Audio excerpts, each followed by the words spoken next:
નમસ્તે વિદ્યાર્થી મિત્રો, હાર્દિક સર એકેડમીની યુટ્યુબ ચેનલમાં આપ સૌનું ખૂબ ખૂબ સ્વાગત છે. આજનો જે વિડીયો છે એમાં આપણે ચર્ચા કરશું 11મી જાન્યુઆરીના તમામ અગત્યના કરંટ અફેર. વિડીયો શરૂ કરું એ પહેલાં આ લેક્ચરની પીડીએફ જોઈતી હોય, જૂના જેટલા પણ કરંટ અફેર છે તમે પીડીએફ જોઈતી હોય તો તમે આપણી એન્ડ્રોઈડ એપ્લિકેશન ડિસ્ક્રિપ્શનમાંથી ડાઉનલોડ કરી શકો છો. બરાબર, તમને એન્ડ્રોઈડ એપ્લિકેશનમાં જૂના જેટલા પણ 6 મહિના 1 વર્ષ સુધીના કરંટ અફેર જોઈતા હોય એ બધા જ કરંટ અફેર મળી જશે. વધારે માહિતી માટે નંબર ઉપર ફોન કરી શકો છો. એપ્લિકેશનમાં પણ બધી માહિતી મળી જશે. શરૂ કરીએ આજના 11મી જાન્યુઆરીના તમામ અગત્યના કરંટ અફેર. સૌથી પહેલો ક્વેશ્ચન આજના વિડીયોમાં, હાલમાં જ માસ એક્સેસ સપોર્ટ યોજના છે આ નીચેનામાંથી કયા દેશ દ્વારા શરૂ કરવામાં આવેલી છે? માસ એક્સેસ સપોર્ટ યોજના છે આ ભારતે શરૂ કરી છે. આન્સર આવશે ઓપ્શન ડી. ભારતે છે આ એક્સેસ યોજના, માસ નહીં માર્કેટ. ઓકે, અહીંયા ક્વેશ્ચનમાં ભૂલ છે. બરાબર, માર્કેટ એક્સેસ સપોર્ટ યોજના. ક્લિયર? તો યોજનાના ટાઇટલમાં જરાક ક્વેશ્ચનમાં મિસ્ટેક છે. ભારત આવશે અહીંયા. બરાબર, ભારતે આ યોજના શરૂ કરી છે, માર્કેટ એક્સેસ સપોર્ટ યોજના. ઓકે, તો આ યોજના છે એ એક્સપોર્ટ પ્રમોશન મિશન છે, એના હેઠળ અમલમાં મુકાય છે. આ એક્સપોર્ટ પ્રમોશન જે મિશન છે એનું કુલ બજેટ 25,000 કરોડનું છે. એટલે કે આમ 25,000, એક્ઝેક્ટ આંકડો કહીએ તો 25,060 કરોડનું બજેટ છે આનું. ક્લિયર? એમાંથી માસ યોજના જે છે, ઓકે, શોર્ટ ફોર્મમાં માસ યોજના કહેવાય છે, માર્કેટ એક્સેસ યોજનાને. બરાબર, તો જે માસ યોજના છે એનું કુલ બજેટ, ટોટલ બજેટ છે એ 4,531 કરોડ રાખવામાં આવ્યું છે. ઓકે, અને એમાંથી 2025-26 એટલે કે કરંટ નાણાકીય વર્ષ છે, બરાબર, ત્યાંથી લઈ અને 30-31 સુધી ચાલવાની છે. 25-26 માટે આ યોજના માટે 500 કરોડ રૂપિયા છે એ ફાળવવામાં આવ્યા છે. ઓકે, આનાથી આ યોજનાનો મુખ્ય ઉદ્દેશ શું તો કે ભારતીય નિકાસકારો છે એને વૈશ્વિક બજારો છે એમાં પ્રવેશ મળી જાય, ખાસ કરીને એમએસએમઈ અને પ્રથમ વખત નિકાસ કરનારા અને પ્રાથમિક ક્ષેત્રો છે એના ઉપર આ યોજના કેન્દ્રિત કરવામાં આવી છે. બરાબર, મતલબ કે આ યોજનાનું ફોકસ એવા લોકો માટે છે કે જે પ્રથમ વખત નિકાસ કરે છે, ખાસ કરીને એમએસએમઈ, નાના ઉદ્યોગો. બરાબર, નિર્યાત દિશા ઉપયોજના છે એ આના હેઠળ અમલમાં છે. ઓકે, બાકી આ યોજના અમલમાં મૂકનાર વિભાગોની વાત કરીએ તો ડિપાર્ટમેન્ટ ઓફ કોમર્સ આવે, એમએસએમઈ મંત્રાલય આવે અને નાણાં મંત્રાલય આવે. આ તમામે મળીને આ આખું યોજના છે શરૂ કરેલી છે. ક્લિયર?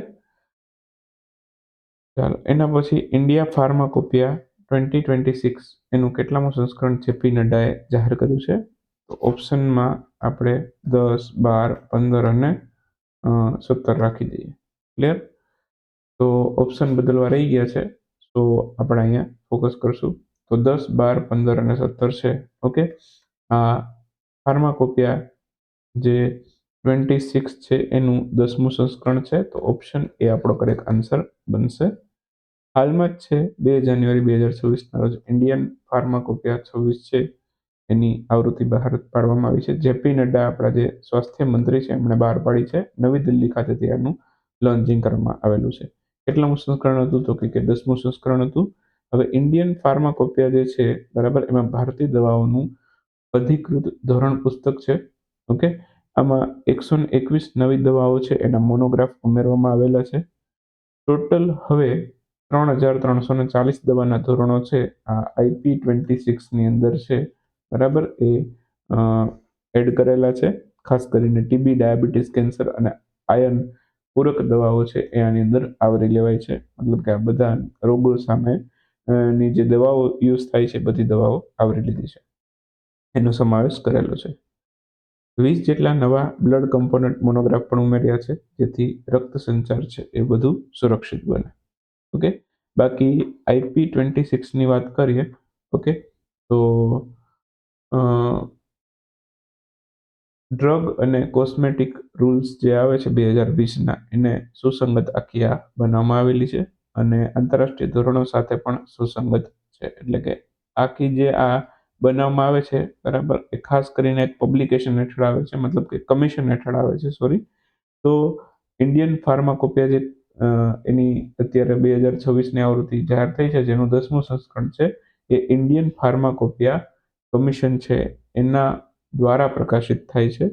બરાબર, ઇન્ડિયન ફાર્માકોપિયા છે, ઓકે, એ સૌથી પહેલી વખત 1955માં પ્રકાશિત થઈ હતી.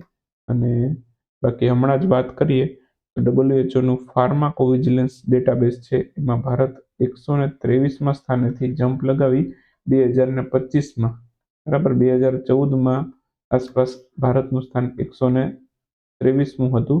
એમાંથી જમ્પ લગાવી અને 8મા સ્થાને ભારત આવી ગયું. તો આ પણ એક અચીવમેન્ટ છે.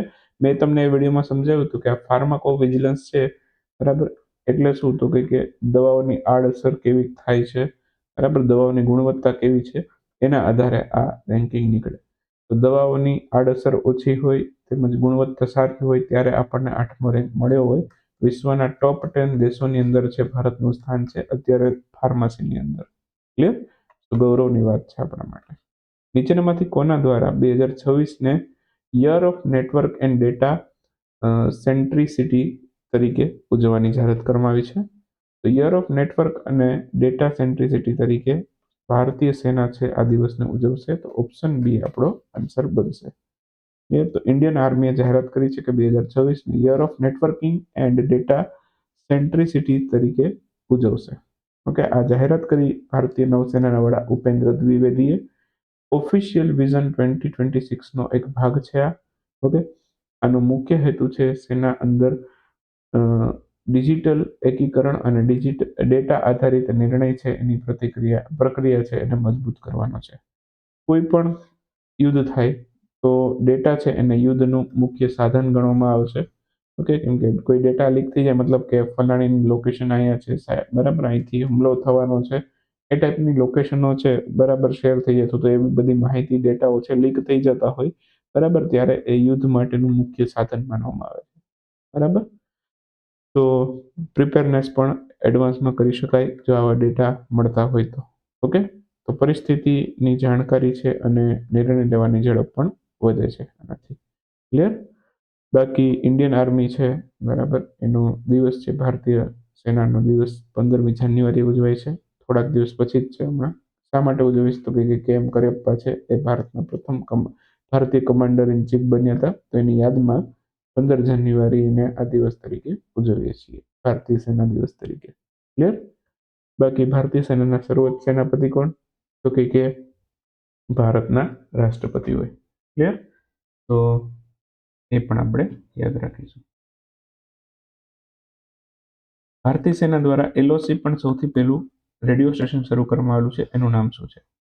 તો એલઓસી ઉપર સૌથી પહેલું રેડિયો સ્ટેશન શરૂ કર્યું છે બરાબર, એનું નામ છે રેડિયો સંગમ. તો ઓપ્શન બી આપણો આન્સર થશે. હાલમાં જ જાન્યુઆરી 2026ના રોજ છે બરાબર રેડિયો સંગમ શરૂ કરવામાં આવેલું છે. રેડિયો સ્ટેશન છે બરાબર એ નાગરિક પ્રશાસન અને સ્થાનિક લોકોમાં સહયોગ સ્થાપિત થયું છે સ્થાપવાથી. ક્યાં સ્થાપ્યું છે? જમ્મુ કાશ્મીરના રાજૌરી જિલ્લામાં કેરી ગામમાં સ્થાપાયું છે, જે એલઓસીની નજીક આવેલું ગામ છે. તો આ ક્વેશ્ચન એમ પણ પૂછી શકે કે એલઓસી પર સૌથી પહેલું રેડિયો સ્ટેશન સ્થાપવામાં આવેલું એનું નામ શું? તો રેડિયો સંગમ આનું નામ છે. આની ફ્રીક્વન્સી પૂછી શકે તમને તો 88.8 FM છે આની ફ્રીક્વન્સી છે, મતલબ કે 88.8 હર્ટ્ઝ અથવા તો કિલોહર્ટ્ઝ આની ફ્રીક્વન્સી હશે. ક્લિયર? બાકી વાત કરીએ તો રેડિયો દિવસ છે એ 13 ફેબ્રુઆરી ઉજવાય છે. ક્લિયર? અને ભારતમાં સૌથી પહેલી વખત રેડિયોનું પ્રસારણ છે બરાબર એ 23મી જુલાઈ 1927ના રોજ થયું હતું. તો એ દિવસને આપણે નેશનલ બ્રોડકાસ્ટિંગ દિવસ તરીકે ઉજવીએ છીએ. ક્લિયર? તો આ બધા અગત્યના પોઈન્ટ છે. આમાંથી થોડા જીકેના ક્વેશ્ચન પણ કવર થતા જાય, થોડા દિવસોના ક્વેશ્ચન પણ આવતા જાય છે બરાબર. તો આ બધી માહિતીઓ છે, આમાંથી કોઈ પણ વસ્તુ સ્કીપ કરવા જેવું તો છે જ નહીં. ક્લિયર? મુસી રિવરફ્રન્ટ ડેવલપમેન્ટ પ્રોજેક્ટ ચર્ચાનો વિષય બન્યો તો કયા રાજ્ય સાથે સંબંધિત છે? આ પ્રોજેક્ટ આખો તેલંગાણા રાજ્ય સાથે સંબંધિત છે. તો ઓપ્શન બી આપણો આન્સર થશે. હાલમાં જ 2 જાન્યુઆરી 2024ના રોજ તેલંગાણા સરકારે છે મુસી રિવરફ્રન્ટ ડેવલપમેન્ટ પ્રોજેક્ટ છે એના માટે લોન મંજૂર કરી છે. આ એશિયન ડેવલપમેન્ટ બેંક દ્વારા લોન આપવામાં આવી છે. આ લોનની કુલ રકમ છે બરાબર 4,100 કરોડ છે, એટલે કે યુએસડીમાં જોવા જઈએ તો $500 છે બરાબર, $500 મિલિયન છે આની રકમ છે. ક્લિયર? તેલંગાણામાં અમલમાં મૂકવામાં આવશે. પ્રોજેક્ટનો હેતુ શું તો કે મુસી નદી છે એને પુનર્જીવિત કરવી. તો પૂછી શકે મુસી નદીને પુનર્જીવિત કરવાનો પ્રોજેક્ટ છે કયા રાજ્ય શરૂ કર્યો? તો તેલંગાણાએ. ઓકે, અને મુસી રિવરફ્રન્ટ ડેવલપમેન્ટ પ્રોજેક્ટ કયા રાજ્યનો છે? તો એમાં પણ આન્સર આવે તેલંગાણા. તો ગમે એ રીતે ક્વેશ્ચન પૂછે આપણને આન્સર આવડવું છે. પ્રોજેક્ટનું અમલીકરણ કોણ કરશે? તો મુસી રિવરફ્રન્ટ ડેવલપમેન્ટ કોર્પોરેશન લિમિટેડ એમના દ્વારા આનું અમલીકરણ કરવામાં આવશે.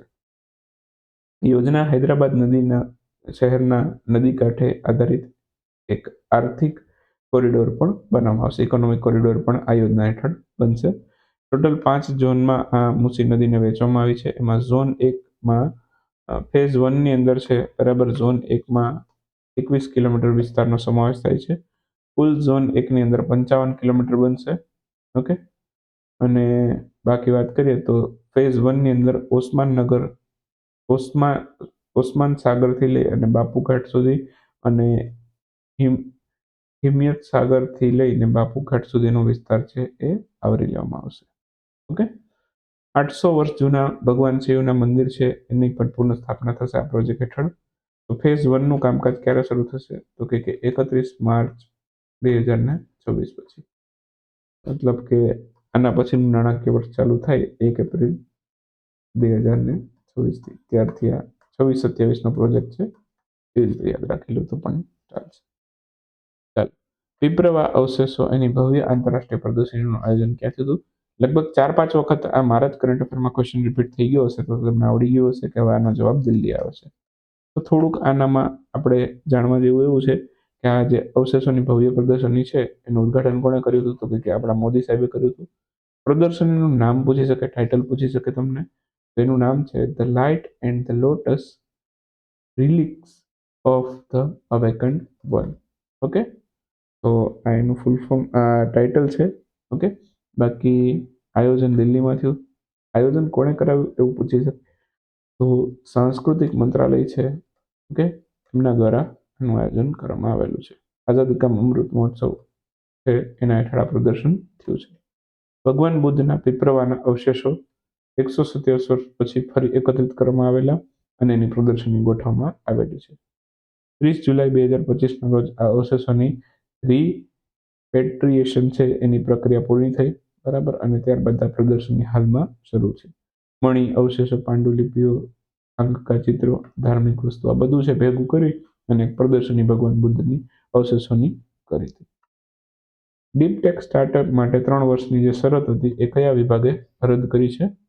ઓપ્શન આપેલા છે તમને. આમાંથી કદાચ હું ભૂલી જાઉં કે કદાચ હું એકાદ મહિના પછી ટેસ્ટ આપું કદાચ મારા જ કરંટ અફેરની, બરાબર. તો હું ઓપ્શન જ એવા સેટ કરું કે મને 50% માંડ આવે. કદાચ હું જો 1 મહિના હું કરંટ અફેર એ વાંચ્યા વગર ટેસ્ટ આપું, બરાબર, મારી બનાવેલી, તો મને પણ 50%, કેમ કે હું ઓપ્શન જ એ રીતે સેટ કરું કે હું મારાથી પોતાનાથી ભૂલ થઈ જાય, બરાબર. અહીંયા તમે જો વિભાગના નામ જ એવી રીતે લખ્યા છે. આન્સર આવશે department of science and industrial research. Option A આપણો આન્સર બનશે. હાલમાં જ છે, બરાબર. આ જાન્યુઆરી 2026ના રોજ છે કેન્દ્ર સરકારે ડીપ ટેક સ્ટાર્ટઅપ માટે 3 વર્ષની શરતની જાહેરાત કરી છે. રદ કરવાની જાહેરાત કરી છે. આ 3 વર્ષની શરત હવે પૂરી કરીએ. કોણે જાહેરાત કરી છે? તો કે આપણું જે department of scientific and industrial research છે, બરાબર, જે વિજ્ઞાન અને ટેકનોલોજી મંત્રાલય કાર્ય કરે છે એમના દ્વારા જાહેરાત કરવામાં આવી છે. અને જે મંત્રી છે સ્વતંત્રવાલો જીતેન્દ્ર સિંહને મળેલો છે. તો આ જાહેરાત કેન્દ્રીય મંત્રી જીતેન્દ્ર સિંહ દ્વારા કરવામાં આવેલી છે. ઓકે. આ જે વિભાગ છે એનો હાલમાં જ 42મો સ્થાપના દિવસ હતો, બરાબર. તો એના અવસર ઉપર છે આ જાહેરાત થઈ છે. ડીપ ટેક સ્ટાર્ટઅપ છે, બરાબર, એને 3 વર્ષની સમય મર્યાદા સમાપ્ત કરી છે. ઓકે. અગાઉ આ સહાય માટે કંપનીઓ છે ઓછામાં ઓછા 3 વર્ષ જૂની હોવી પડે. પહેલા તો વાત કરીએ સહાય શું છે. તો જે આ વિભાગ છે એમના દ્વારા IRDPP યોજના છે એના હેઠળ 1 કરોડ સુધીની સહાય આપવામાં આવે છે. આ સહાય છે અગાઉ મેળવવા માટે ઓછામાં ઓછું 3 વર્ષ કંપની જૂની હોવી ફરજિયાત છે. ઓકે. જે હવે બાધા હટાવી દીધી છે. 3 વર્ષ જૂની નહીં હોય તો સહાય આપી દેશું. ક્લિયર?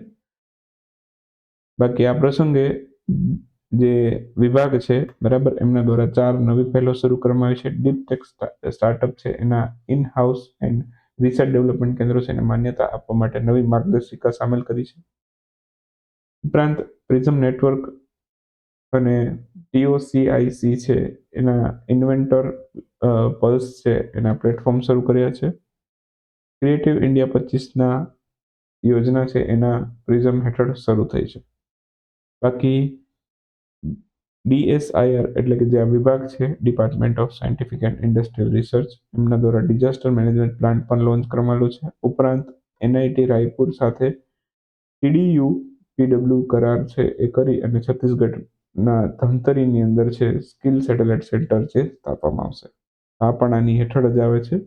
ઓકે, અને આની સ્થાપના ક્યારે થઈ તે વિભાગની તો કે 4 જાન્યુઆરી 1985ના રોજ, અને એનું હેડક્વાર્ટર નવી દિલ્હીમાં આવેલું છે. એક વાગ્યાના ક્વેશ્ચન ઉપર જઈએ તો સૌથી પહેલો ક્વેશ્ચન એવો છે કે NHAI એક્સપ્રેસવે નિર્માણ દરમિયાન 2 નવા Guinness book of world record NHAI કયા રાજ્યમાં બનાવ્યા છે? તો 2 નવા Guinness book of world record આંધ્રપ્રદેશમાં NHAI બનાવ્યા છે. GI કાઉન્સિલે હેલ્થ ઇન્સ્યોરન્સ ઇકોસિસ્ટમ માટે એના CEO તરીકે કોની નિયુક્તિ કરી છે? તો એસ પ્રકાશના CEO બન્યા છે. ભારતના સુપ્રીમ કોર્ટે કયા દેશના ટોપ કોર્ટ સાથે MOU સાઇન કર્યા છે? તો ભૂટાન સાથે સાઇન કર્યા છે. વૈશ્વિક સંશોધન ફાઉન્ડેશન કયા IITએ શરૂ કર્યું છે? તો IIT મદ્રાસે શરૂ કર્યું છે. ભારતના 45માં એન્ટાર્કટિક અભિયાન હેઠળ છે મૈત્રી સંશોધન કેન્દ્રમાં કયા દેશના વૈજ્ઞાનિકો જોડાયા છે? તો આ સંયુક્ત અરબ અમીરાતમાં જોડાયા છે. 69 રાષ્ટ્રીય સ્કૂલ ગેમનું આયોજન કયા રાજ્યમાં થયું છે? તો આ પંજાબમાં થયું છે. ઉત્તર પ્રદેશમાં દ્રષ્ટિબાધિત લોકો માટે સૌથી પહેલી બ્રેલ લાઇબ્રેરી ક્યાં ખોલાઈ છે? લખનૌમાં ખોલાઈ છે. એમેઝોન ડંખ વિનાની મધમાખી એને કાયદેસર અધિકાર આપનારો સૌથી પહેલો દેશ કયો બન્યો? આ પેરુ બન્યો છે. તૈમૂર એર લોન્ચ ક્રૂઝ મિસાઇલનું પરીક્ષણ કોણે કર્યું? આ પાકિસ્તાને કર્યું. અને ડિજિટલ બેન્કિંગ સુરક્ષા માટે સેફ્ટી સેન્ટર કયા બેંકે ખોલ્યું છે? તો એક્સિસ બેંકે ખોલ્યું છે. તો આ સાથે 11 જાન્યુઆરીનો વિડીયો સમાપ્ત કરીએ. મળીએ 12મી જાન્યુઆરીનો વિડીયોમાં. ત્યાં સુધી રજા લઈએ. આવજો. Bye bye. Good night. Thank you for watching.